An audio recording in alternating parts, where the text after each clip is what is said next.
ان اللہ لا یغفر ان یشرک بہ، بے شک اللہ اس گناہ کو تو کبھی معاف نہیں کرے گا کہ کوئی شخص اس حال میں اللہ کے حضور قیامت کے دن پیش ہوا کہ وہ دنیا میں شرک کرتا ہوا. دنیا میں معاف کر دے گا اگر کسی نے معافی مان لی، یہ آخرت کی بات ہو رہی ہے. وَيَغْفِرُ مَا دُونَ ذَلِكَ لِمَن يَشَاءُ، اس کے علاوہ جتنے بھی گناہ ہیں جس کے لیے چاہے گا معاف کر دے گا. وہ بھی اوپن لائسنس نہیں ہے، جس کے لیے چاہے گا معاف کر دے گا، لیکن امید ہے کہ وہ قابل معافی ہیں. لیکن شرک ایسا گناہ ہے جو اللہ بھی معاف نہیں کرے گا. اب کوئی کہے کہ جی اللہ کی یہ قدرت کی نفی نہیں ہو جاتی، ان اللہ علی کل شیء قدیر ہے، تو اللہ یہ کیوں کہہ رہا ہے کہ میں شرک بھی معاف نہیں کروں گا؟ اللہ تو شرک معاف کر سکتا ہے. ہم یہ جملہ بھی نہیں بولیں گے کہ کر سکتا ہے، اس لیے لا تبدیل لکلمات اللہ.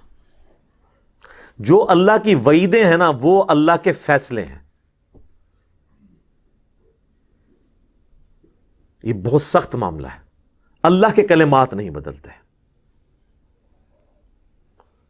تو اللہ تعالیٰ نے یہ اپنی ڈیسٹنی میں چیز مقرر کر دی ہے کہ میں نے مشرک کو کسی صورت بھی بخشنا نہیں ہے، اس کے لیے جنت نہیں ہے.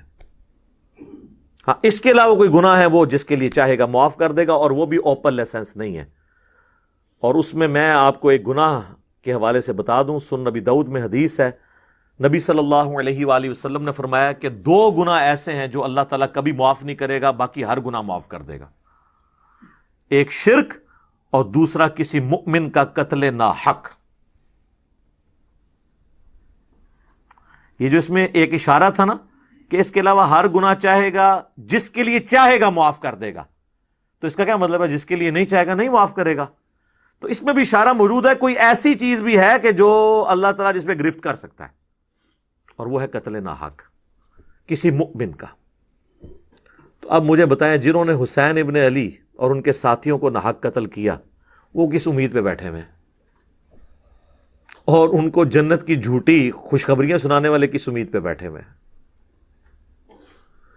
سوچنے والوں کے لیے یہ چیز کافی ہے. سنن نبی داؤد کی حدیث. وَمَن يُشْرِكْ بِاللَّهِ، اور جس نے اللہ کے ساتھ شرک کیا، فَقَدِ افْتَرَىٰ إِثْمًا عَظِيمًا، تو اس نے بہت بڑا جھوٹ اللہ تعالیٰ کے اوپر باندھ دیا، بہت بڑا گناہ کا کام اس نے کیا جس نے شرک کیا. اچھا، سورہ نساء کی آیت نمبر 116 جب آئے گی نا، اس میں پہلے الفاظ تو یہی ہوں گے، ان اللہ لا یغفر ان یشرک بہ ویغفر ما دون ذلک لمن یشاء. لیکن اگلے الفاظ ہیں ومن یشرک باللہ فقد ضل ضلالا بعیدا. جو کوئی اللہ کے ساتھ شرک کرے وہ گمراہ ہوا اور گمراہی میں دور جا پڑا. اللہم لا تجعلنا منہم، اللہم من احییتہ منا فاحیہ علی الاسلام ومن توفیتہ منا فتوفہ علی الایمان. آمین. رضیت باللہ ربا وبالاسلام دینا وبمحمد نبیا صلی اللہ علیہ وآلہ وسلم. آمین. اب یہ میرے بھائیو ایسا ٹاپک ہے کہ میں اس پہ اگر کم از کم 2 گھنٹے بولوں نا تو تب میری تسلی ہوگی. لیکن میں نے چونکہ پچھلی قرآن کلاسز جو 344 لیکچرز میں مکمل ہوئی تھی، ان میں اس آیت کے اوپر آلموسٹ 1.25 گھنٹے کی ویڈیو ریکارڈ کروا دی تھی اسی آیت کے اوپر. مسئلہ نمبر 3 کے نام سے وہ اپلوڈڈ ہے یوٹیوب کے اوپر. دعا صرف اللہ ہی سے، آپ یوٹیوب پہ ویسے بھی لکھیں نا دعا صرف اللہ ہی سے اور علی مرزا، تو وہ ویڈیو کھل جائے گی. اور اس کے بعد بھی کئی ایک لیکچرز وقتاً فوقتاً میں نے ریکارڈ کروائے. وسیلے کے نام پر دھوکہ، مجھے تم سے شرک کا خطرہ نہیں، یہ اکثر آپ سنتے ہیں نا. تخت بلقیس والا واقعہ، موسیٰ اور خضر والا واقعہ علیہم السلام. ہر وہ چیز جسے دھوکہ کر کے نا قبر پرستی یا بابا پرستی یا بابوں سے مانگنا سکھاتے ہیں نا، ایک ایک چیز کے اوپر میں نے الگ سے تسلی کروائی ہے قرآن، بخاری اور مسلم کی روشنی میں الحمدللہ.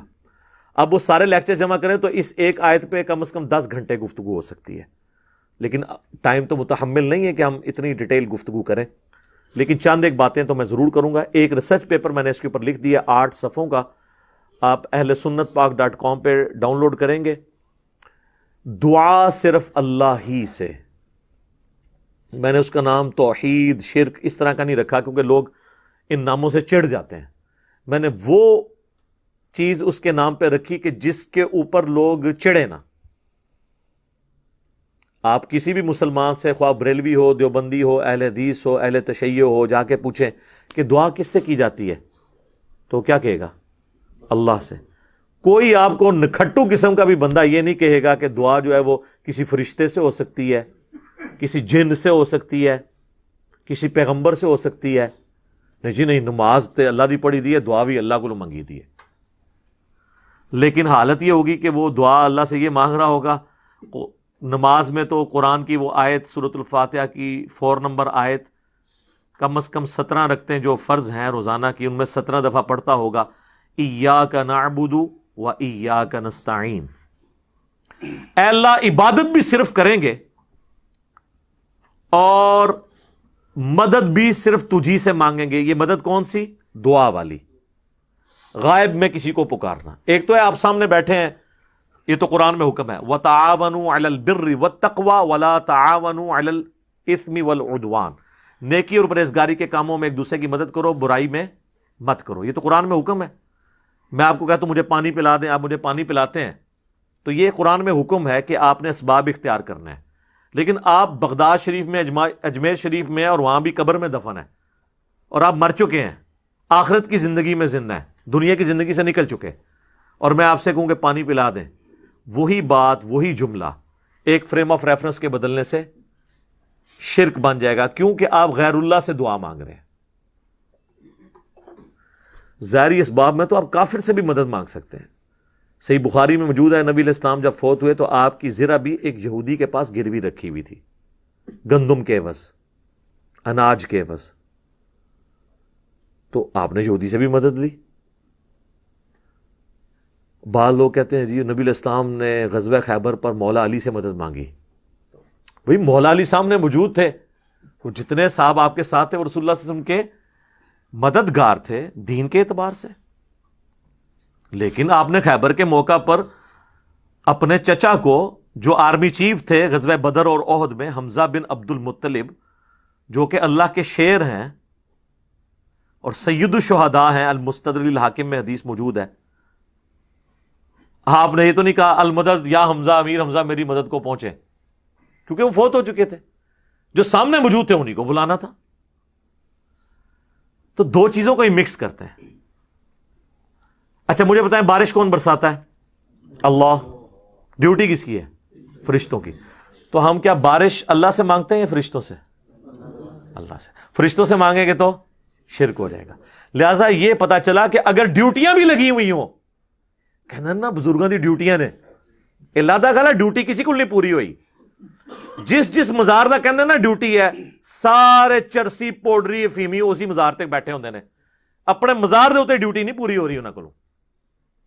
چلیں ڈیوٹی لگی بھی ہو، پھر بھی آپ پکار نہیں کسی کو سکتے. یہ جھگڑا نہیں ہے کہ مولا علی علیہ السلام مشکل کشا ہیں یا نہیں، شیخ عبد القادر جیلانی رحمۃ اللہ علیہ مشکل کشا ہیں یا نہیں. یہ تو جھگڑا ہی نہیں ہے. جھگڑا یہ ہے کہ اگر یہ ہوں بھی تب بھی مرنے کے بعد، اس دنیا کی زندگی سے جانے کے بعد، آپ ان سے کمیونیکیشن نہیں کر سکتے، نہ کسی فرشتے سے، نہ کسی جن سے، نہ کسی پیغمبر سے. اور اگر آپ ظاہری اسباب کی بات کرتے ہیں تو سب سے بڑا مشکل کشا ظاہری اسباب میں اس کائنات میں انسانوں کے لیے سورج ہے. سورج ختم ہو جائے سارے انسان مر جائیں گے، چاہے کوئی بزرگ ہے یا غیر بزرگ ہے، چاہے مسلمان ہے یا کافر ہے، فارغ. سورج ختم، زمین اپنی نباتات نہیں پیدا کر سکتی فوٹو سنتھسس کے ذریعے جو کرتی ہے. جب زمین اگانا چھوڑ دے گی تو اگر آپ جانور بھی کھائیں گے تو کتنا عرصہ، جس طرح ہمارے حکمران ہمیں کہتے ہیں کہ اگر ٹماٹر مہنگے ہیں تو دہی ڈال لو، تو اگر زمین اگانا چھوڑ دے تو ہم جانور کھائیں گے تو کتنا عرصہ، مچھلیاں کھائیں گے تو کتنا عرصہ، وہ بھی ساری مر جائیں گی ہمارے کھانے سے پہلے ہی. دنیا پہ موسموں کا تبدیل ہونا، ہواؤں کا چلنا، ہر زندہ چیز کی خوراک یہ ایک سورج کے اوپر ڈیپینڈنٹ ہے. تو پھر سب سے بڑا مشکل کشا کون ہوا؟ سورج. آج تک کسی کافر نے بھی کہا المدد یا سورج میری مدد فرمائیے؟ ہمیں کبھی وہم بھی نہیں آتا. سورج کی برکت سے ہی گلیشیئرز کا پانی پگھل کے دریاؤں میں آتا ہے. زمین کے نیچے بھی دریا چلتے ہیں, زمین کے اوپر بھی, جس پانی سے ہم لوگ زندہ ہیں. اور وہ گلیشیئرز تک پانی پہنچنا بھی سورج کی وجہ سے ہے, کیونکہ سورج ویپوریٹ کرتا ہے سمندر کے پانی کو, وہ ہواؤں اور بادلوں کی شکل میں ہم پر بارش کی شکل میں اور پہاڑوں پہ برف کی شکل میں برستی ہے. ورنہ یہ کروڑوں ٹن پانی اگر سمندر سے شفٹ کرنا پڑے اس کا نمک نکال کے گلیشیئر کے اوپر, پوری انسانیت قیامت تک بھی لگی رہے یہ نہیں کر سکتی. جو کہتے ہیں جی خود بخود ہو رہا ہے, اور جو کام کرنے سے نہ ہو وہ خود بخود کیسے ہو سکتا ہے جب تک آپ اس کے پیچھے ڈیوائن سورس نہ مان لیں. God is the only explanation of all the physical phenomena in this universe. خدا ہی وضاحت ہے اس کائنات میں ہونے والے ہر فزیکل فینامنا کے پیچھے, وہ ڈیوائن سورس ہے. ڈیوٹی لگائی بھی ہے. 15 ارب سال سے سورج چل رہا ہے, اس میں فیول کون ڈال رہا ہے, اسے کان سے پکڑ کے کون چلا رہا ہے؟ سورج کو خود بھی نہیں پتا کہ وہ کیا کر رہا ہوگا. لیکن سورج کو ہم کیا مشکل کشا مانتے ہیں؟ حالانکہ ساری مشکلیں ہماری وہی حل کر رہا ہے. ہم کہتے ہیں سبب ہے, پھر بھی نہیں پکارتے. اتنے بڑے سبب کو آپ پکار نہیں رہے تو بابے کدھر سے آ گئے؟ بابے تو خود آپ کے نذرانوں پہ چلتے ہیں. کھانا کھا لیں تو انہیں ٹوائلٹ کی ضرورت پڑ جاتی ہے. اور جو کوئی کہتا ہے نا میں سمندر, دریا یا زلزلہ روک سکتا ہوں, وہ اپنا پیشاب کو روک کے بتا دے. نہیں. وہ پچھلے دنوں ایک انڈیا کے وہ مولانا صاحب کی ویڈیو بھی اپلوڈ ہوئی تھی نا کہ شیخ عبد القادر جیلانی کی مجلس میں ایک وقت کے بہت بڑے ولی بیٹھے تھے, اس دوران انہیں پیشاب آ گیا اور شدت شدید تھی, تو روک لیتے نا. انہیں خود مان لیا کہ بزرگ نہیں پیشاب روک سکتے. وہ کہتے عبد القادر جیلانی نے این جناب چادر سٹی, انہوں نے جا کے ڈگی تھے, پھر کسی میدان پہنچ گئے تھے, فارغ ہو کے واپس آئے. تو روک لیندے نا, اس میں الفاظ ہیں, وہ کہتے ہیں وہ بہت بڑے ولی اللہ تھے, پیشاب نہیں رکا. نہیں رک سکتا سر, نہ. انسان بہت کمزور ہے, کھانا نہ کھائے زندہ نہیں رہ سکتا, محتاج ہے. سورۃ المائدہ کی آیت نمبر 72 میں آیا عیسیٰ اور ان کی ماں روٹی کے محتاج تھے. اگر عیسیٰ اولو العزم پیغمبر محتاج ہیں کھانا کھانے کے, اور ان کی ماں سارے بزرگوں سے بڑی بزرگ ولیہ مریم بنت عمران وہ روٹی کی محتاج ہیں, تو بابوں کی کیا اوقات ہے؟ روٹی کے محتاج ہیں, اور روٹی کھا لیں تو نکالنے کے محتاج, نہ نکلے تو پھر پریشانی. سب کچھ اللہ کر رہا ہے. تو میرے بھائی جب یہ اللہ کر رہا ہے, پکارنا اللہ کو ہے. ایاک نعبد و ایاک نستعین. یہ ہمارا مین جھگڑا ہے شرک کے حوالے سے. ہزاروں باتیں ایک طرف, اصل بات یہ ہے کہ اصل شرک ہوا ہے ایاک نستعین میں. عبادت کی کوئی شکل, نماز, روزہ, حج, زکات, نظر, نیاز, سب اللہ کے لیے, سب دیتے بھی اللہ کے لیے. بس اصالہ ثواب کی نیت کرتے ہیں, وہ چھوٹا مسئلہ ہے. ٹھیک ہے, میت کی طرف سے اصالہ ثواب ہو سکتا ہے. لیکن ایاک نستعین میں مسلمانوں کی اکثریت شرک کر رہی ہوتی ہے. اچھا, نماز میں نہیں کرتی. نماز میں آج تک کسی نے یا علی مدد یا شیخ عبد القادر جیلانی مدد نہیں پڑھا. نماز میں کیا پڑھتے ہیں؟ ایاک نعبد و ایاک نستعین. تو سر مولا علی بھی نمازوں میں اللہ کو پکارتے تھے, نماز کے بعد بھی اللہ کو پکارتے تھے. مولا علی کا ماننے والا وہ ہوگا جو مولا علی کی طرح اللہ ہی کو پکارے, ورنہ مولا علی کا ماننے والا تو وہ نہ ہوا. تو یہ آپ دیکھیں کتنی بڑی یہ جرت کا یہ لوگ کام کر رہے ہوتے ہیں. اب جب سمجھاتے ہیں تو کہتے ہیں آپ گستاخی کر رہے ہیں. سر جب آپ عیسائیوں کو سمجھاتے ہیں نا کہ حضرت عیسیٰ ابن مریم اللہ کے بیٹے نہیں ہیں, تو عیسائی بھی یہی سمجھتے ہیں آپ حضرت عیسیٰ کی گستاخی کر رہے ہیں. اور قرآن میں تو بہت سخت بات آئی ہے. سورہ المائدہ کی آیت نمبر 17 میں لقد کفر الذین قالوا ان اللہ هو المسیح ابن مریم. بے شک وہ لوگ کفر کر رہے ہیں جو یہ کہہ رہے ہیں کہ عیسیٰ ابن مریم ہی اللہ ہیں. اس کے بعد کتنے سخت الفاظ ہیں. قل, اے نبی تم فرماؤ, فمن یملک من اللہ شیئا, اللہ کا کوئی کیا بگاڑ لے گا, ان اراد ان یہلک المسیح ابن مریم وامہ ومن فی الارض جمیعا, کہ اگر اللہ ارادہ کرے کہ عیسیٰ ابن مریم اور ان کی ماں کو اور ساری مخلوق کو ہلاک کر دے, اللہ کا کوئی کیا بگاڑ سکتا ہے؟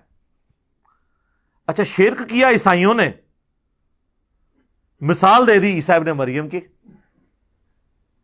توحید کے لیے، لہذا بابوں کی مثال آئے گی سر، عیسیٰ سے بڑا تو کوئی بابا نہیں ہے. وجیہن فی الدنیا والآخرہ ومن المقربین، سورہ آل عمران آیت نمبر 45. اور 5 اولو العزم پیغمبر جو سورۃ الاحزاب میں سورہ شورى میں آئے، محمد رسول اللہ، ابراہیم علیہ السلام، موسیٰ علیہ السلام، نوح علیہ السلام اور عیسیٰ علیہ السلام، ان میں سے ایک ہیں عیسیٰ ابن مریم. اور اللہ فرما رہا ہے اللہ کا کوئی کیا بگاڑ لے گا اگر اللہ عیسیٰ اور اس کی ماں اور سب لوگوں کو ہلاک کر دے. وَلِلَّهِ مُلْكُ السَّمَاوَاتِ وَالْأَرْضِ، بادشاہت تو آسمانوں اور زمین کی اللہ کی ہے. وَمَا بَيْنَهُمَا، اور جو کچھ اس کے درمیان ہے اس کا مالک بھی اللہ ہے. يَخْلُقُ مَا يَشَاءُ، جو چاہتا ہے پیدا کرتا ہے. عیسیٰ کو بھی اس نے پیدا کیا، یہ اس کی مخلوق ہے، دیٹس آل، جس طرح اور مخلوقات ہیں. واللہ علی کل شیء قدیر، اور اللہ تعالیٰ ہر چیز کے اوپر قادر ہے. سر کس لیول پہ جا کے آپ کو اللہ سمجھائے، کس لیول کے اوپر جا کے؟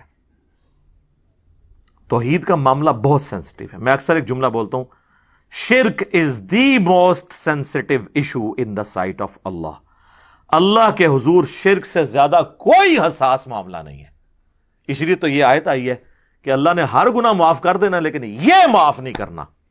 لیکن سر ایک خوشخبری بھی ہے، سورۃ الفرقان کی آیت نمبر 70 میں آیا کہ اگر کوئی شرک سے دنیا کی زندگی میں توبہ کر لے ہم اس کے گناہوں کو بھی نیکیوں سے بدل دیں گے. سبحان اللہ وبحمدہ، سبحان اللہ وبحمدہ، سبحان اللہ العظیم، عدد خلقہ ورضا نفسہ وزنۃ عرشہ ومداد کلماتہ. یعنی اللہ اس کو یہ بھی دیکھے گا کہ اتنا عرصہ تو نے شرک کیا ہے، ہن پہلے این سال نیکیاں کر، تو ایڈا گاڑا گناہ سی، انہوں ختم کرنے ٹائم چاہیے. اللہ کہتا ہے تو توبہ کر لے، میں اس گناہ کو بھی نیکی کے برابر تول لوں گا، ایک بار میری طرف آ جا. صحیح مسلم میں حدیث ہے اور جامعہ ترمذی میں بھی، اے میرے بندے اگر تو اتنے گناہ کر لے کہ آسمان تک پہنچ جائیں اور صرف ایک دفعہ مجھ سے معافی مانگ لے میں تیری توبہ قبول کر لوں گا. اور اے میرے بندے اگر تو زمین و آسمان گناہوں کے بھر کے قیامت والے دن میرے پاس آیا لیکن تو نے ایک گناہ نہ کیا ہوا اور وہ ہے مجھ سے کے ساتھ کسی کو شریک ٹھہرانا، تو میں اس قدر مغفرت کے ساتھ اس سے ملاقات کر لوں گا اگر تو نے شرک نہ کیا ہوا. بس یہ گارنٹی دے دیں.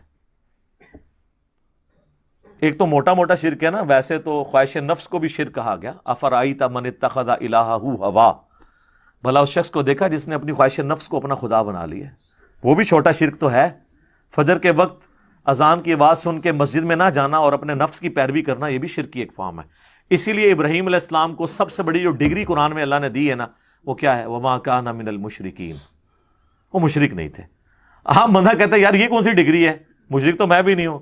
نا سر نا، ابراہیم علیہ السلام دی توحید اور تے تہاڈی میری توحید اور. وہ ہر طرح کے شرک سے آزاد ہو چکے تھے.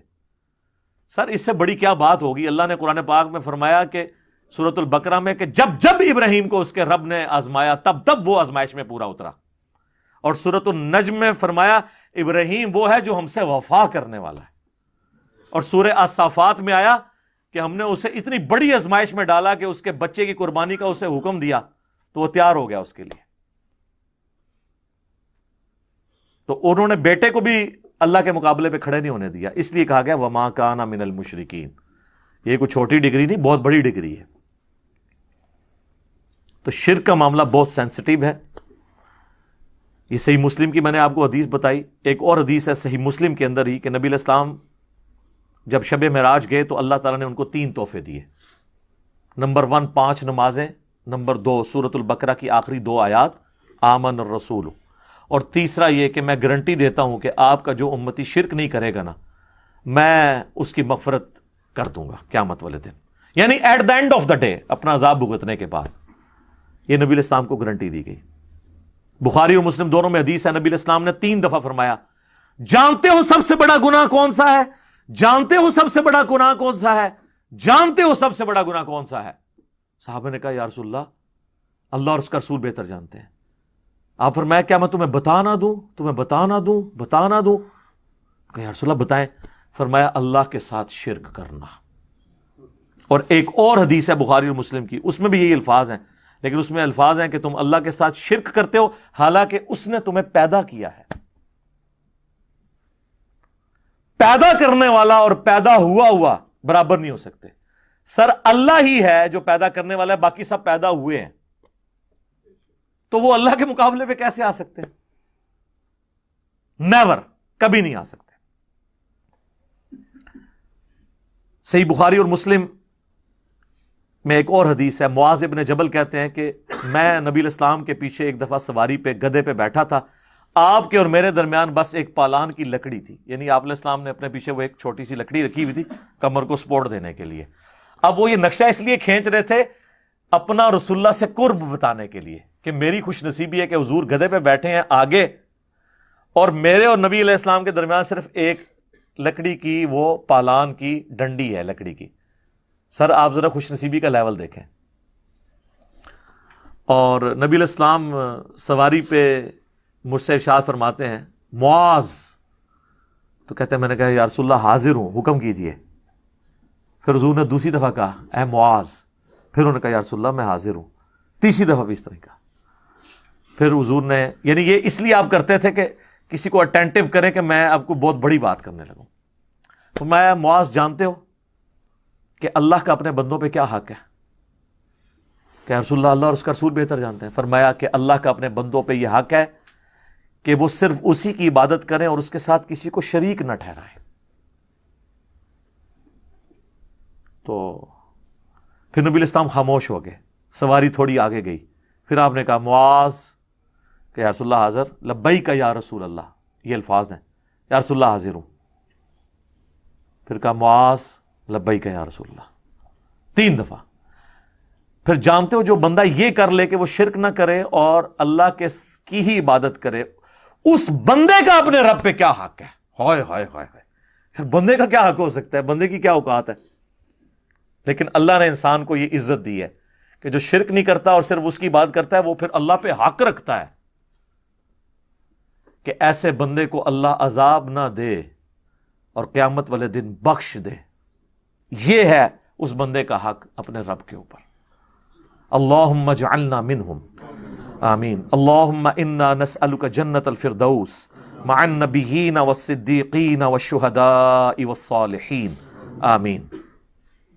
یہ اس بندے کا حق ہو جائے گا۔ سنن ابن ماجہ میں اور مسند احمد میں حدیث ہے، معاذ ابن جبل کہتے ہیں، یہی معاذ اور ابو درداء اصحاب صفہ میں سے، وہ کہتے ہیں میرے خلیل نے، میرے جگری یار نے، رسول اللہ کے لیے وہی لفظ استعمال کر رہے تھے، میرے خلیل نے مجھے یہ نصیحت کی تھی کہ اللہ کے ساتھ کسی کو شریک نہ ٹھہرانا، خواہ تمہارے جسم کے ٹکڑے ٹکڑے کر دیے جائیں یا تمہیں زندہ آگ میں جلا دیا جائے، وہ تیار ہو جانا لیکن شرک نہ کرنا۔ اچھا مسلمان بڑے کانفیڈنٹ ہیں، وہ کہتے ہیں نہیں ہم تو کوئی بھی شرک نہیں کرتا، شرک سے مک گیا جی، وہ میری ذرا ویڈیو پہ مکے ہے، ایک قبروں تے آ کے ہندو پہ سجدے کر دینے۔ علی اللہ جو شیعہ کا ایک گروہ ہے نصیریہ شام میں، وہ کوئی ہندوؤں میں سے نکلا ہوا ہے؟ شیعہ میں سے نکلا ہے نا۔ اور سنیوں میں سے جو فرقہ قادیانیوں کا نکلا ہے، یہ رسول اللہ کے ساتھ شرک نہیں کر رہے ہیں کہ انہوں نے ایک جھوٹی نبوت کلیم کر دی ہے؟ یہ کوئی آسمان سے تو نہیں نازل ہوئے، یہ پہلے حنفی تھا نا غلام احمد قادیانی دجال۔ تو اگر شرک ختم ہو چکا ہے تو یہ کہاں سے ٹپک پڑے ہیں؟ پھر تصوف میں حلولیہ، جو اللہ کے لیے حلول کا عقیدہ رکھتے ہیں، کشف المحجوب میں علی بن عثمان حجویری نے خود لکھا ہے کہ وہ گمراہ لوگ ہیں جو کہتے ہیں اللہ ہمارے اندر آ جاتا ہے، تو یہ شرک کر رہے ہیں۔ تو شرک اگر ختم ہوا ہوتا تو یہ سب لوگ ویسے ہی لکھتے رہے۔ یہ بہت سینسٹیو معاملہ ہے۔ تو اس میں بنیادی بات وہی ہے، ایاک نعبد و ایاک نستعین۔ اچھا حالانکہ یہ اللہ سے مدد مانگنا بھی عبادت ہی ہے، لیکن رسول اللہ صلی اللہ علیہ وآلہ وسلم نے اور اللہ تعالیٰ نے اس کو الگ سے مینشن کیا ہے۔ اللہ نے تو کیا نا ایاک نعبد و ایاک نستعین، حالانکہ نعبدو میں دعا شامل تھی، لیکن اللہ کو پتا تھا زیادہ شرک اس میں ہونا ہے، اس لیے مزید اس کو نکھارتے ہوئے اللہ کر دیا کہ دعا بھی صرف اسی سے کرنی ہے۔ ہو سکتا ہے عبادت کی وجہ سے لوگ کہتے ہیں سیدھے اللہ دی نماز پڑھنا ہے نا جی، جب ہم سب جاتے ہیں کہ یار دعا بھی اللہ سے کرنی ہے تو کہتے ہیں نہیں نہیں جو حکم ہے عبادت ہے، لیکن اللہ نے اس کو علیحدہ کیا نستعین۔ اور جامع ترمذی میں حدیث ہے، نبی اسلام نے فرمایا الدعاء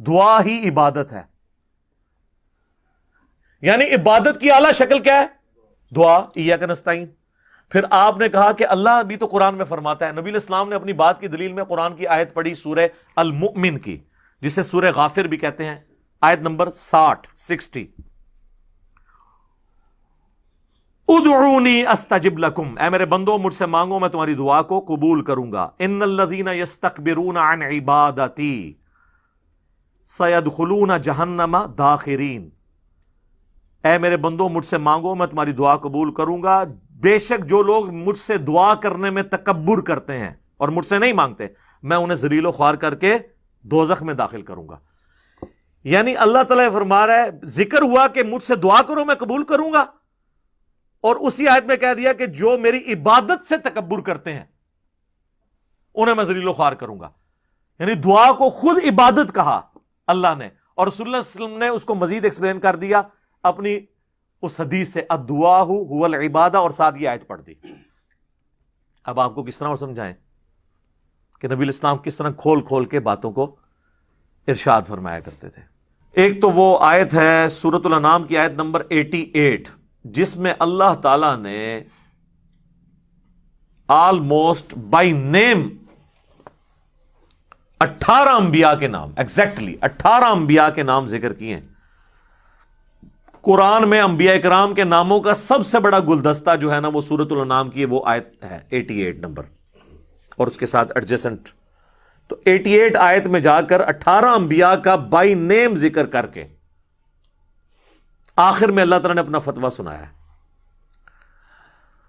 وَلَوْ أَشْرَكُوا لَحَبِطَ عَنْهُمْ مَا كَانُوا يَعْمَلُونَ، اگر یہ بھی شرک کرتے ہوتے تو ہم ان کے بھی سارے اعمال برباد کر دیتے۔ اس سے زیادہ آپ کا رب، میرا رب آپ کو کیسے سمجھائے کہ شرک is the most sensitive issue in the sight of اللہ۔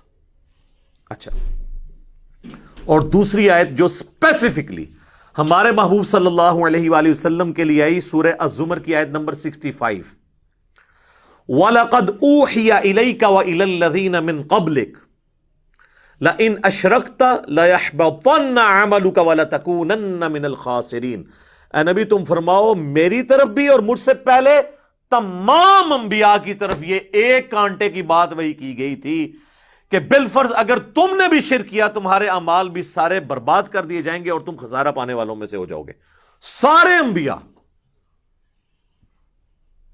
اور ظاہر ہے کہ انبیاء کے ذریعے امتوں کو بھی۔ اور پھر سر جس شان سے عیسیٰ ابن مریم کا خطبہ آیا نا جی سورہ المائدہ کی آیت نمبر 72 میں، چونکہ اس وقت انسانیت میں سب سے بڑا شرک بت پرستی کے نام پہ نہیں ہے، ایک پیغمبر کے نام پہ کھڑا ہوا ہے۔ یار بت پرست تو اس وقت دنیا میں ہارڈلی 80-90 کروڑ ہوں گے، وہ بھی آستہ آستہ سیکولر ہی ہو گئے ہیں، لیکن 2.25 ارب کرسچنز شرک کر رہے ہیں ایک پیغمبر کے نام کے اوپر، اس میں پیغمبر کا کوئی قصور نہیں ہے، جیزس کرائسٹ نے کبھی ان کو شرک تعلیم نہیں کیا۔ تو اللہ تعالیٰ نے کرسچنز کو سمجھانے کے لیے اور عیسیٰ ابن مریم کی صفائی کے لیے، ان کی طرف سے صفائی پیش کرنے کے لیے قرآن حکیم میں سورۃ المائدہ کی آیت نمبر 72 میں ارشاد فرمایا، لَقَدْ كَفَرَ الَّذِينَ قَالُوا إِنَّ اللَّهَ هُوَ الْمَسِيحُ ابْنُ مریم، بے شک وہ لوگ کھلا کفر کر رہے ہیں جو کہتے ہیں کہ اللہ ہی عیسیٰ ابن مریم ہے، نعوذ باللہ۔ یہ پروٹیسٹنٹ کا یہ عقیدہ ہے کہ اللہ عیسیٰ کی شکل میں دنیا میں اترا ہے۔ آگے چل کر 73 نمبر آیت میں اللہ تعالیٰ نے کیتھولک کی بھی نفی کی ہے، لَقَدْ كَفَرَ الَّذِينَ قَالُوا إِنَّ اللَّهَ ثَالِثُ ثَلَاثَةٍ، بے شک وہ بھی کھلا کفر کر رہے ہیں جو کہہ رہے ہیں 3 خداؤں میں سے ایک ہے اللہ، یعنی گاڈ دا ہولی فادر، اور جبرائیل دا ہولی گوسٹ، اور عیسیٰ ابن مریم دا ہولی سن۔ نبی علیہ السلام کے مبارک زمانے میں حضرت مریم کو ٹرینٹی میں شامل کیا گیا تھا، آج کی جو عیسائیت ہے اس میں حضرت مریم کو نکال کے حضرت جبرائیل کو ڈال دیا انہوں نے۔ بہرحال اللہ نے کہا یہ کفر ہے۔ وہ جو 72 نمبر آیت ہے نا، لَقَدْ كَفَرَ الَّذِينَ قَالُوا إِنَّ اللَّهَ هُوَ الْمَسِيحُ ابْنُ مریم، اس میں اللہ تعالیٰ نے اس کے بعد ہی اسی آیت میں فرمایا وَقَالَ الْمَسِيحُ، جبکہ عیسیٰ مسیح تو کہا کرتے تھے یا بنی اسرائیل، اے اولاد یعقوب، اسرائیل علیہ السلام کی اولاد، اعبدوا اللہ ربی و ربکم، عبادت کرو اس رب کی جو میرا بھی رب ہے اور تمہارا بھی رب ہے۔ انہ من یشرک باللہ، بے شک جس نے اللہ کے ساتھ شرک کیا، انہ من یشرک باللہ فقد حرم اللہ علیہ الجنہ ومأواہ النار وما للظالمین من انصار، ایسے شخص پہ اللہ نے جنت حرام کر دی ہے اور اس کا قیامت کے دن ٹھکانہ آگ ہوگا اور وہاں اس کا کوئی مددگار نہیں ہوگا۔ حتیٰ کہ صحیح بخاری اور صحیح مسلم دونوں میں یہ حدیث ہے، اللہ کے محبوب صلی اللہ علیہ وآلہ وسلم ارشاد فرماتے ہیں کہ اللہ تعالیٰ نے ہر پیغمبر کو ایک ایسی دعا دی تھی جو مقبول دعا تھی، وہ اس نے اس دنیا میں ہی مانگ لی اللہ سے۔ اسی دعا کے اگینسٹ آپ کو پتہ ہے حضرت نوح علیہ السلام نے عذاب مانگ لیا تھا اللہ تعالیٰ سے اپنی قوم کے اگینسٹ، اور میں نے وہ اپنی دعا سنبھال کر رکھی ہے قیامت والے دن کے لیے، اور اس دعا کے ذریعے میں اپنے امتیوں کی شفاعت کروں گا۔ صلاۃ بر محمد وآل محمد، اللہم صلی علی محمد وعلی آل محمد۔ میری شفاعت سے میرے ہر امتی کو نفع پہنچے گا سوائے اس شخص کے کہ جس نے دنیا میں اللہ کے ساتھ کسی قسم کا شرک کیا ہوا، ہر ایک کو شفاعت پہنچے گی۔ بہرحال اب یہ چیزیں تو بالکل واضح تھیں، لیکن علماء سو نے عوام کو ایسے دھوکے دیے کہ آج تک عوام ان دھوکوں سے باہر نہیں نکل رہی۔ کبھی وسیلہ اور توسل کے نام کے اوپر، جس کی جائز صورتیں بہت ساری ہیں، استعانت کا مسئلہ غیر اللہ کو مدد کے لیے پکارنا ثابت کیا، کبھی بہانہ کیا عطائی کا اور ذاتی کا، کبھی فرق ڈالا مستقل بذات کا اور غیر مستقل بذات کا، یہ سب کہانیاں ڈالی جو میں نے وقتاً فوقتاً مختلف ویڈیوز کے اندر کور کی ہیں، اور یہ ریسرچ پیپر آپ پڑھ لیں گے تو آپ کو بہت کچھ انشاءاللہ تعالی پتہ چل جائے گا اس حوالے سے۔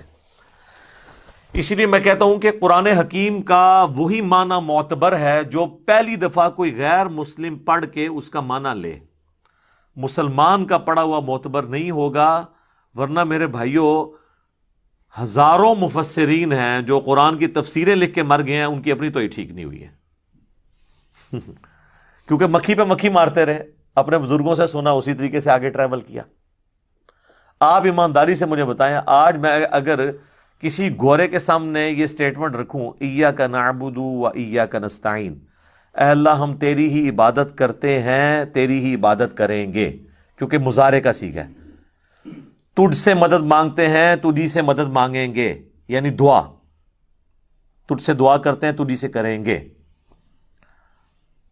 اور آپ اس کو کہیں کہ اس سے کسی بابے کو پکارنا کیا ثابت ہوتا ہے، تو وہ بھی آپ کو کہے گا یار یہ تو بالکل واضح ہے کہ تیری ہی، تو اس کے بعد تو کوئی اور دوسرے کی نفی ہو جائے گی۔ لیکن آپ پاکستان کی کروڑوں عوام کو منوا کے بتائیں، قرآن کے پہلے صفحے کا ٹیسٹ پاس کرنے کے لیے تیار نہیں ہے، اور ایسے ایسے بہانے آپ کے سامنے رکھیں گے جو کسی کے دماغ میں بھی نہیں آئیں گے، اور اسی لیے پھر وہ آپ کو کہ قرآن ڈائریکٹ نہیں پڑھنا چاہیے، بندہ گمراہ ہو جاتا ہے۔ ظاہر ہے تو قرآن کیا کہ کتابیں گمراہی ہے، نعوذ باللہ، یہ تو عقیدہ ہی کفر ہے۔ اگر ہم کسی کافر کو کہیں کہ یہ لو یہ کتاب لے لو، گمراہ بھی ہو سکتے ہو ہدایت بھی پا سکتے ہو، تو وہ کہے گا یار اپنے پاس رکھو۔ لیکن قرآن تو کہتا ہے سورہ البقرہ 185، ھدی للناس وبینات من الہدی والفرقان، پوری انسانیت کے لیے ہدایت ہے اور روشن دلائل ہے، حق اور باطل میں تمیز کرنے والی کتاب الفرقان ہے۔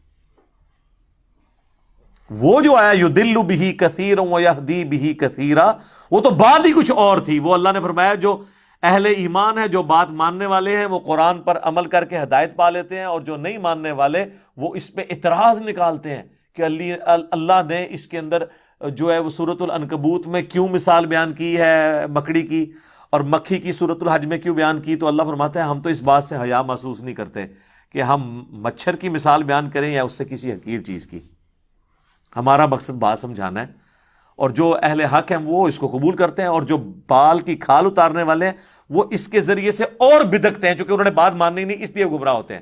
وما يضل به الا الفاسقین۔ اب میں آپ کو، ٹائم تھوڑا ہی رہ گیا، 4 واقعات ایسے بتاتا ہوں اپنی زندگی میں توحید کے حوالے سے. باتیں تو کرنے کو بہت ہیں، میں اگلی بھی پوری کلاس اس پہ کر سکتا ہوں، لیکن وہ پھر بہت لمبا ہو جائے گا ٹاپک. بہرحال یہ آلموسٹ 2010 کی بات ہے، جب ہم نے نئی نئی اکیڈمی بنائی. اس وقت تو ہم چند ایک لوگ ہی تھے، اور کبھی کبھار کوئی ہمارے دوستوں میں سے کسی کو پکڑ کے بھی لے آتا تھا کہ جی ان کے ساتھ آپ علمی کوئی مجادلہ کر لیں، جسے مناظرہ کہتے ہیں علماء.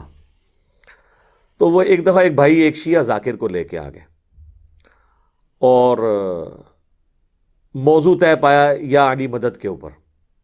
بھئی ہمیں لبیک یا رسول اللہ، لبیک یا حسین، لبیک یا علی کہنے سے کوئی ہمیں چڑ نہیں ہے، محبت کے اظہار میں آپ کر لیں، لیکن ونس آپ ان کو مدد کے لیے پکاریں گے تو ہم کہیں گے ایاک نعبد و ایاک نستعین کی وائلیشن ہو گئی ہے. یہ ہمارا اختلاف ہے. ہمارا یہ جھگڑا نہیں ہے کہ مولا علی مشکل کشا آج کی ڈیٹ میں بھی ہیں یا نہیں. اپنی مبارک زندگی میں تو تھے، ظاہر ہے خیبر اکھاڑا انہوں نے، لیکن آج کی ڈیٹ کے اندر جب بندہ دنیا سے چلا گیا ہے تو آپ اس کو نہیں پکار سکتے.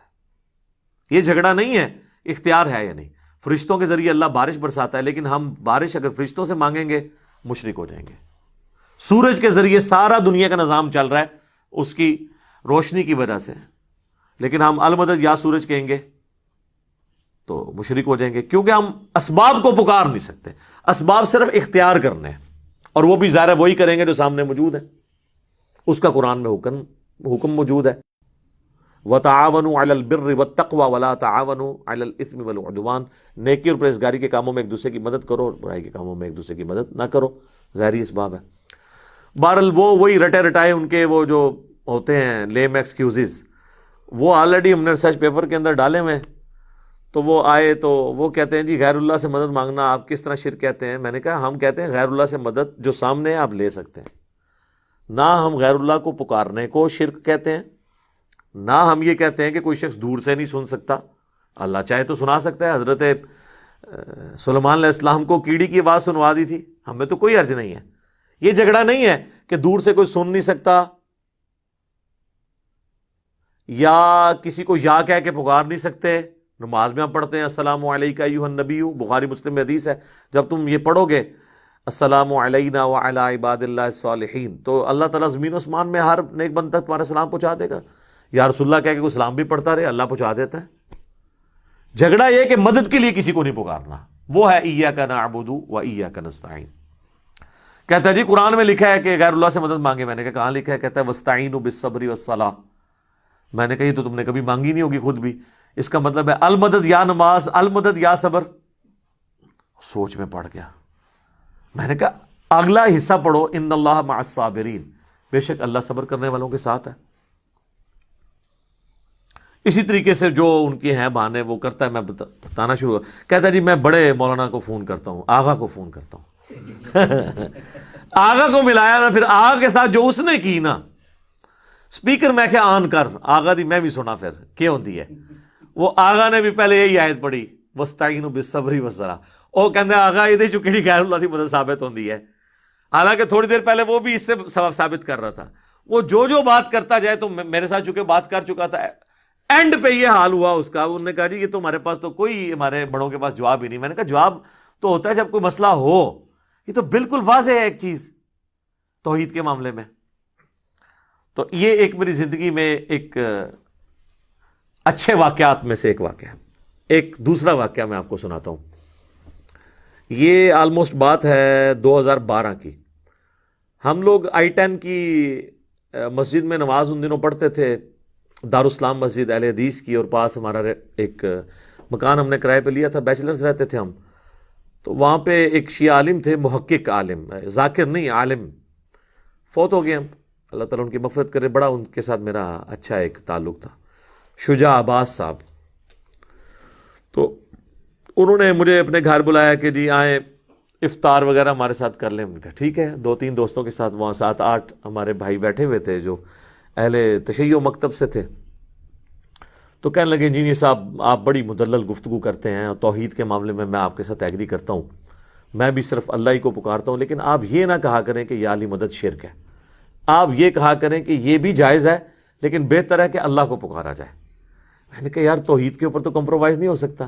حسین ابن علی نے گردن کٹائی ہے تو توحید کے لیے. ہمارے محبوب صلی اللہ علیہ وآلہ وسلم نے اگر تکلیف اٹھائی ہیں اور سارے نبیوں نے وہ توحید کو اسٹیبلش کرنے کے لیے. تو میں نے کہا یہ واضح ہے ایاک نعبد و ایاک نستعین. تو کہتے ہیں جی اس میں تو ہے کہ تیری عبادت کرتے ہیں تجھی سے مدد مانگتے ہیں, یہ تو نہیں ہے کہ کسی اور سے نہیں مانگتے. دیکھیں ایک پڑھے لکھے بندے کو زیب دیتا ہے کہ جب تجھ سے ہی کا یہ مطلب. میں نے خیر for the sake of argument میں نے کہا ایگری کرتا ہوں آپ کے ساتھ. میں نے کہا میرے بھائی قرآن لے کے آئیں, اور میں نے کہا یہ آپ کی جو آڈینس ہے نا, آپ کے اسٹوڈنٹس جو بیٹھے ہیں ادھر, یہ فیصلہ کریں گے. میں آپ کو قرآن سے ایک آیت ایسی نکال دیتا ہوں جس میں لکھا ہے کہ اور کسی سے نہیں مانگنا. کہتے ہیں کدھر لکھا ہے؟ میں نے کہا لائیں آپ. وہ لے کے میں نے کہا جناب سورہ نمل کھولیں, پارہ نمبر 20 کا پہلا صفحہ نکالیں اور اس میں آیت نمبر 62 آپ پڑھیں. اعوذ باللہ من الشیطان الرجیم بسم اللہ الرحمن الرحیم. امن یجیب المضطر اذا دعاہ. بھلا بتاؤ تو کون ہے جو مصیبت اور پریشانی میں گھرے ہوئے شخص کی فریاد کو, دعا کو سنتا ہے. وَيَكْشِفُ السُّوءَ, اور اس سے اس کی برائی کو, تکلیف کو دور کر دیتا ہے. وَيَجْعَلُكُمْ خُلَفَاءَ الْأَرْضِ, اور تمہیں خلیفہ کرتا ہے زمین پہ اگلوں کا. یعنی تمہارے ماں باپ مرتے ہیں تو تم خلیفہ بنتے ہو, تم مرو گے تمہاری اولاد. اِلَٰهٌ مَعَ اللَّهِ, کیا اللہ کے ساتھ اور الہ بھی ہے جس کی یہ کوالٹی ہو کہ وہ مشکل اور پریشانی میں گھرے ہوئے شخص کی فریاد کو سنے اور اس کی تکلیف کو دور کرے. قَلِيلًا مَا تَذَكَّرُونَ, لیکن نصیحت تو بہت کم ہی تم حاصل کرتے ہو. تو میں نے کہا کہ اللہ تعالیٰ نے اس میں فرما دیا ہے کہ اللہ کے سوا اگر کسی اور ہستی کے بارے میں یہ تمہارا عقیدہ ہے نا کہ وہ تمہاری تکلیف دور کرتی ہے اور دعا کو سنتی ہے, تو گویا وہ الہ ہے تمہارا دوسرا, جعلی الہ تم نے بنایا ہوا ہے. چاہے کوئی پیغمبر ہو, فرشتہ ہو, جن ہو, بزرگ ہو یا بابا ہو, وہ گویا آپ نے الہ بنا لیا. میں نے کہا جی بتائیں, یہ میں نے ترجمہ ٹھیک کیا. ماشاءاللہ ان کو فارسی بھی آتی تھی, عربی بھی آتی تھی, انگلش بھی آتی تھی, اردو بھی. بیسیکلی وہ انڈین کشمیر کے رہنے والے تھے. تو کہتے ہیں جی یہ ترجمہ تو آپ کا ٹھیک ہے, لیکن میں نے کہا لیکن نہیں, آپ عوام سے فیصلہ کرواتے ہیں. لیکن تو اب ختم ہو گیا نا. آیت کے بعد جب ایک واضح بینات میں سے کوئی چیز آ جائے, وہاں جتنے بیٹھے تھے ان کا جی یہ سب آپ کی بات جو ہے نا 100% ٹھیک ہے.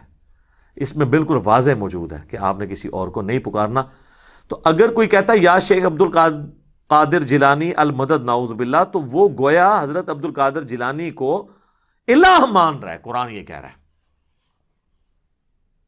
ہاں المدد کے بغیر کہتا رہے قیامت تک کہتا رہے, کوئی نہیں سننی کسی نے, نہ کسی نے جواب دینا ہے. سورۃ الاحقاف میں آیا کہ جن ہستیوں کو تم پکار رہے ہو نا, نہ تو وہ تمہاری آواز سنتے ہیں, الٹا قیامت والے دن تمہارے دشمن بن جائیں گے.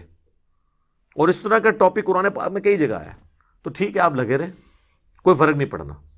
المدد نہ بولیں. ویسے آپ جتنے مرضی نعرے لگانے ہیں, جس کے مرضی لگائیں, وہ آپ مجھے بھی پکارتے رہے دنیا میں کہیں بیٹھ کے, مجھے بھی نہیں پتہ چلنا, نہ آپ کو میں نے کوئی جواب دینا ہے. لیکن جیسے ہی آپ کہیں گے نا المدد, میری فریاد رسی کو پہنچے, میری تکلیف دور کر دیں, سر پھر یہ معاملہ شرک میں چلا جائے گا. خواہ کسی مرے ہوئے کو پکاریں, خواہ کسی ایسے زندہ کو پکاریں جسے آپ سامنے دیکھ نہیں رہے یا اس سے کمیونیکیٹ نہیں کر رہے. ایک تو آپ فون پہ کمیونیکیٹ کر لیں, وہ پھر اسباب میں آ جائے گا, وہ بالکل ٹھیک ہو جائے گا. ایک تیسرا واقعہ آپ کو سناتے ہیں. یہ بات ہے 2012 ہی کی. ہمارے آفس میں ایک کولیگ تھے, ہم دوسرے کسی آفس میں گئے تو ہم دونوں, تو وہاں پہ ایک دعوت اسلامی کے بھائی تھے, وہاں پہ امامت کرواتے تھے. تو انہوں نے دیکھا ہمیں جب سنت کے مطابق رفع الیدین سے نماز پڑھتے ہوئے, تو انہوں نے کہا یہ نجدی کدھر ہیں, یہ کون سے نجدی ہیں جو ہمارے پیچھے نماز پڑھتے ہیں. حالانکہ اہل حدیث کے نزدیک تو بریلویوں کے پیچھے نماز نہیں ہوتی, بریلویوں کے نزدیک ان کے پیچھے نماز نہیں ہوتی. تو اسی وجہ سے ان کے دل میں ہمارے لیے نرم گوشہ پیدا ہوا. کرتے کرتے انہوں نے ہمیں اپنے گھر دعوت پہ بلا لیا, اور ہم نے موقع غنیمت جانا. ان دنوں ہمیں شوق تھا کہ چلیں لوگوں سے بات کریں. تو گئے تو اسی نیت سے کہ ان کو توحید کی بات کریں گے. اس نے آگے سے جال حق نکال لی مفتی احمد یار خان نعیمی صاحب کی, جو ہم نے 1994 میں پڑھی ہوئی تھی. اس جال حق میں جتنے شیطانی وسوسے ہیں نا توحید کے خلاف, ان سب کا جواب اس پمفلٹ دعا صرف اللہ ہی سے میں موجود ہے. اچھا, وہ جناب گفتگو ہوتے ہوتے کہتا جی قرآن سے کوئی ایسی آیت بتائیں جس میں اللہ تعالیٰ نے نبیوں سے مانگنے کو منع کیا ہو. میں نے کہا جی موجود ہے. کہتا جی کدھر؟ میں نے کہا سورۃ المائدہ کی آیت نمبر 75. مل مسیح ابن مریم الا رسول، عیسیٰ ابن مریم تو نہیں تھے مگر ایک رسول ہی. قد خلت من قبلہ الرسل، اور ان سے پہلے بھی کئی رسول گزرے ہیں. وَأُمُّهُ صِدِّیقَہ، اور ان کی ماں سچی عورت تھی. بیٹا اولو العزم پیغمبر، 5 پیغمبروں میں سے محمد رسول اللہ، ابراہیم خلیل اللہ، موسیٰ کلیم اللہ اور نوح صفی اللہ اور عیسیٰ روح اللہ. یہ 5 اولو العزم پیغمبر ہیں جو سورہ الشورى اور سورۃ الاحزاب میں اللہ نے بتائے ہیں. کوئی پیغمبر ان کے لیول کا نہیں ہے. ان میں سے ایک عیسیٰ ابن مریم ہے. اولو العزم پیغمبر اور ماں اولیاء کی سردار، پیغمبر کی ماں. کون سا ولی اس کا مقابلہ کر سکتا ہے؟ جس کو اللہ تعالیٰ نے چن لیا، آل عمران کو، ان کے نام پہ صورت ہے. ان کے والدہ نے منت مانی تھی نا کہ مجھے ایک بیٹا ملے تو ہیکل سلمانی، ٹیمپل آف سلیمان کی خدمت کے لیے میں اسے وہاں کے لیے وقف کر دوں گی، وہ مجاور ہوگا وہاں کا اور وہ درگاہ چلائے گا. درگاہ یعنی یہ وہ پیری مریدی والی درگاہ نہیں، توحید والی. جس طرح ہماری بھی یہ دار ارکم ہے، ہم اسے اکیڈمی بھی کہتے ہیں، اور یہ ہماری خانقاہ بھی ہے جہاں پہ ہم توحید کی دعوت پیش کرتے ہیں. تو لیکن وہ بیٹی پیدا ہوئی. اللہ نے کہا کہ کوئی بیٹا بھی اس بیٹی جیسا نہیں ہوگا جو ہم نے تجھے بیٹی دی ہے. کیوں کہ اس سے آگے اولاد کو ہم، اور حضرت مریم خود جان والوں کے لیے نشانی بنی ہے کیونکہ وہ بغیر خاوند کے ان کو اولاد ہوئی ہے. اس حوالے سے حضرت مریم خود بھی ایک پوری انسانیت کے لیے نشانی ہے اللہ کی.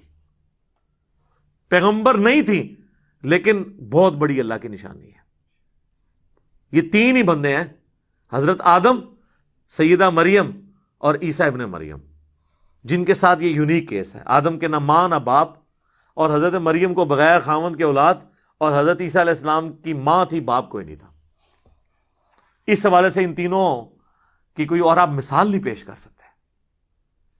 تو دونوں آگے اللہ فرماتا ہے کان یاکلان الطعام، دونوں کھانا کھانے کے محتاج تھے. میں نے کہا دیکھ لو، اللہ تعالیٰ کہہ رہا ہے وہ بھی محتاج تھے. اور کس کے؟ روٹی کے. اب آپ نے کہنا ہے پیغمبر روٹی کا محتاج ہو گیا، پھر روٹی کا مرتبہ زیادہ ہو گیا. یہی کہانیاں کرا دینا. اچھا جی، وہ اگر چڑیا اڑ سکتی ہے تو بزرگ کیوں نہیں اڑ سکتے؟ تو اڑے نا یار، دکھائیں اڑ کے. تو اگلی بات ہے کہ بزرگوں کے ماننے والے تو چڑیا سے افضل ہے نا، اشرف المخلوقات ہے نا، تو ماننے والے کو اڑ کے دکھا دے تو ہم کہہ دیں گے ٹھیک ہے، ورنہ آپ چڑیا سے بھی گئے گزرے ہیں، چڑیا اڑ سکتی ہے. یار چڑیا کو اللہ نے کیپیبلٹی دی ہے، انسان کو نہیں دی ہے. اس سے افضلیت غیر افضلیت کا کیا فرق پڑتا ہے؟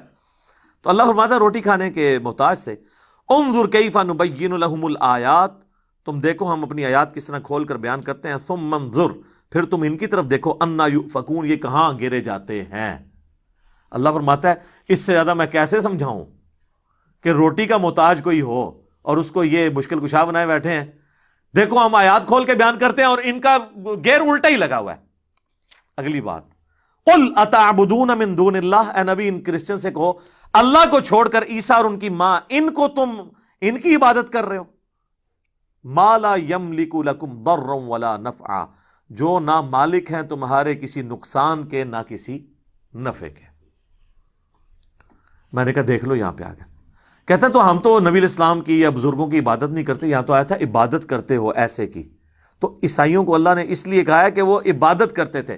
ہم تو نبی الاسلام کو اللہ کا بندہ مانتے ہیں اور نماز میں عبدہ و رسولہ پڑھتے ہیں. میں نے کہا نا، پرانیاں گلاں، پرانے بہانے، پرانے بزرگ. اگے پڑھ، ما لا یملک لکم ضرا ولا نفعا، عیسیٰ اور ان کی ماں نہ تمہارے کسی نفع کے مالک ہے نہ نقصان کے. میں نے کہا عبادت کرنا چھوڑ، نہ کر عبادت. اللہ تو یہ کہہ رہا ہے کہ عیسیٰ مشکل کشا ہے ہی نہیں، ان کی ماں ہے ہی نہیں، نہ وہ کسی کو نفع دے سکتے ہیں نہ نقصان. ساتھ ہی چپ کر گیا وہ بندہ. کیوں کہ جال حق میں صرف پہلے وسوسے کا جواب تھا، دوسرے کا ان کے پاس بھی نہیں تھا. اس لیے اس نے بڑے کانفیڈنس سے جواب دے دیا کہ میں فوراً کہا. اور میں پہلے ہی سوچ رہا تھا کہ جب میں آیت پڑھوں گا تو آگے یہ کہے گا. سر مجھ سے زیادہ کون بریلویت جانتا ہے؟ 31 سال تھوڑا شرک پھیلایا ہم نے. لیکن آپ دیکھ لیں حضرت عمر 6ویں نمبر پہ آئے ہیں، یعنی مسلمان ہوئے 6 سال بعد 40ویں نمبر پہ ترقی کر کے دوسرے نمبر پہ پہنچ گئے. تو 6 سال تک مسلمان نہیں ہوئے، لیکن جب بات سمجھ آئی ہے نا پھر جناب آپ دیکھ لیں، پھر انہوں نے لحاظ نہیں کیا کسی کا. تو میں نے کہا دیکھ، ایک تو یہ مسئلہ حل ہوا، اور دوسرا دیکھ تجھے یہ پٹی پڑھائی گئی تھی کہ بت من دون اللہ ہوتے ہیں اور اولیاء اللہ اور انبیاء کو ہم من دون اللہ نہیں کہہ سکتے. تو دیکھ یہاں پہ اللہ نے عیسیٰ اور ان کی ماں کو بھی کہا ہے قل اتعبدون من دون اللہ، اللہ کو چھوڑ کر یہ ہستیاں. تو من دون اللہ پیغمبر بھی ہو سکتے ہیں جب کہ ان کو اللہ کے مقابلے پر کھڑا کیا جائے. اچھا اس میں پیغمبروں کا قصور نہیں ہے، ویسے ہم بھی مانتے ہیں کہ وہ اللہ کی پارٹی ہیں، حزب اللہ ہیں پیغمبر، اور جو شیاطین ہیں وہ اور ان کے فالورز وہ حزب الشیطان ہیں، ان معنوں میں وہ اللہ کی پارٹی ہیں. لیکن جب توحید کا معاملہ آئے گا نا، پھر جو پیغمبر بھی سامنے کھڑا کیا جائے گا نا، تو پھر اللہ تعالیٰ اس چیز کا بھی لحاظ نہیں کرے گا. اور سورۃ المائدہ کی آپ آیت نمبر 17 میں دیکھیں نا، اللہ تعالیٰ فرماتا ہے لقد کفر الذین قالوا ان اللہ هو المسیح ابن مریم، بے شک وہ کفر کر رہے ہیں جو کہہ رہے ہیں کہ عیسیٰ ابن مریم ہی اللہ ہیں. قل فمن یملک من اللہ شیئا، اے نبی تم فرماؤ کہ اللہ کا کوئی کیا بگاڑ لے گا. ان اراد ان یہلک المسیح ابن مریم، اگر اللہ ہلاک کر دے عیسیٰ ابن مریم کو، وامہ اور اس کی ماں کو، ومن فی الارض جمیعا اور جتنے زمین میں آباد ہیں سب کو موت دے دے. موت بھی نہیں، موت پھر بھی تھوڑا سوفسٹیکیٹڈ لفظ تھا، ہلاک کر دے. یعنی تم کہہ رہے ہو عیسیٰ اللہ ہے، تو اللہ چاہے تو عیسیٰ کو ہلاک کر دے. اچھا غصہ عیسائیوں پہ ہے اور ذکر کس کا ہو رہا ہے؟ تو وہ مولانا اسحاق رحمہ اللہ کی بات مجھے یاد آئی، وہ اکثر کہتے تھے او پائی جدو توحید بیان کریں گے گستاخی آپ ہی ہو جاتی ہے آٹومیٹیکلی. جدو توحید بیان ہوئے گی، جب توحید بیان ہوگی تو گستاخی آٹومیٹیکلی ہو جائے گی. یہاں پہ دیکھ لیں اللہ نے توحید بیان کی ہے اور ان کے زوم میں گستاخی آٹومیٹیکلی ہو گئی ہے. غصہ تھا عیسائیوں پر، اللہ نے کہہ دیا اگر اللہ عیسیٰ کو ہلاک کر دے، اس کی ماں کو، سب کو، اللہ کا کوئی کیا بگاڑ سکتا ہے، اس کا فیصلہ ہے. غصہ عیسائیوں پہ، لیکن ظاہر ہے جب پیغمبروں کو اللہ کے مقابلے پہ کھڑا کیا جائے گا پھر اور کوئی ذریعہ نہیں ہے سمجھانے کا. ان سے ہوتا تو یہ کہتے یار یہ کس طریقے سے گفتگو ہو رہی ہے. وَلِلَّهِ مُلْكُ السَّمَاوَاتِ وَالْأَرْضِ، اور اللہ ہی کے لیے ہے بادشاہت آسمانوں کی اور زمین کی، وَمَا بَيْنَهُمَا اور جو کچھ ان کے درمیان ہے. يَخْلُقُ مَا يَشَاءُ، وہ جو چاہتا ہے پیدا کرتا ہے. ہائے ہائے، اللہ نے کہا وہ جو مرضی پیدا کرے. عیسیٰ بھی ایک اس کا بندہ ہے، اس نے پیدا کر دیا. اربوں مخلوقات اس نے پیدا کی ہیں، اس میں سے ایک عیسیٰ بھی ہے، جو چاہتا ہے پیدا کرتا ہے. واللہ علی کل شیء قدیر، اللہ تعالیٰ ہر چیز کے اوپر قادر ہے. بہرحال یہ پھر جو ہمارے بریلوی بھائی تھے نا، یہ بھی لاجواب ہوئے. یہ آپ کو میں نے تیسرا واقعہ سنایا. چوتھا سنیں. 2017 کی بات ہے، انڈیا سے ہماری اکیڈمی میں فون آیا. ان دنوں ہمارے عثمان بھائی فون سنتے تھے، سارے کام اکیلے یہ کر رہے ہوتے تھے. تو انہوں نے مجھے بتایا جی اس طرح انڈیا سے ایک فون آیا ہے ایک مفتی صاحب کا، اور وہ منظر الاسلام بریلی میں جو اعلیٰ حضرت کا مزار کے اوپر مدرسہ بنا ہے، جس کے نام سے دنیا میں بریلویت پھیلی. جس طرح 1867 میں دیوبند مدرسہ بنا، یہ 1896 میں بنا منظر الاسلام بریلی. تو وہاں سے کال آئی ہے ایک عالم دین کی، اور وہ کہتے ہیں جی میں نے علی بھائی سے بات کرنی ہے، وہ میرے محسن ہیں، اور میں عموماً کوشش کرتا تھا کہ آخری درجے تک فون نہ ہی سنوں. لیکن یہ جب انہوں نے کہا نہیں بریلی سے ہے اور عالم ہے اور بات کرنا چاہتے ہیں، عالم ہیں مفتی ہیں، میں نے کہا جی کرائیں بات. انہوں نے خیر ان کو ٹائم دے دیا اگلے دن کا. تو میں عثمان بھائی کے محلے میں جا کے میں نے عشاء کی نماز ان کے ساتھ پڑھی. عشاء کی نماز کے بعد فون آ گیا ان کا، اتنی دعائیں دے رہے تھے وہ، اور کہتے ہیں کہ میں یعنی سینکڑوں سٹوڈنٹس کا استاد ہوں اور میں مدرسے میں پڑھاتا رہا ہوں اور میں نے منزل اسلام سے ڈگری لی ہوئی ہے. آپ کے ایک مفلٹ نے مجھے مسلمان کر دیا صحیح معنوں میں. میں نے کہا کون سا؟ کہتے ہیں دعا صرف اللہ ہی سے. میں نے کہا یہ آپ نے، کہتے ہیں وہ آپ کا میں نے کلپ ایک سنا تھا، اس میں آپ کہہ رہے تھے کہ یہ آپ پڑھیں، تو میں نے ڈاؤن لوڈ کر کے اسے پڑھا تو مجھے پتا چلا کہ سب سے بڑے شرک کے نمبردار دنیا میں عام ہے. عالم ہو کر کہتا ہے کہ میں نے پھر اکتفا نہیں کیا، کہتا ہے میں نے 30-35 علماء کو اپنے گھر کھانے پہ بلایا.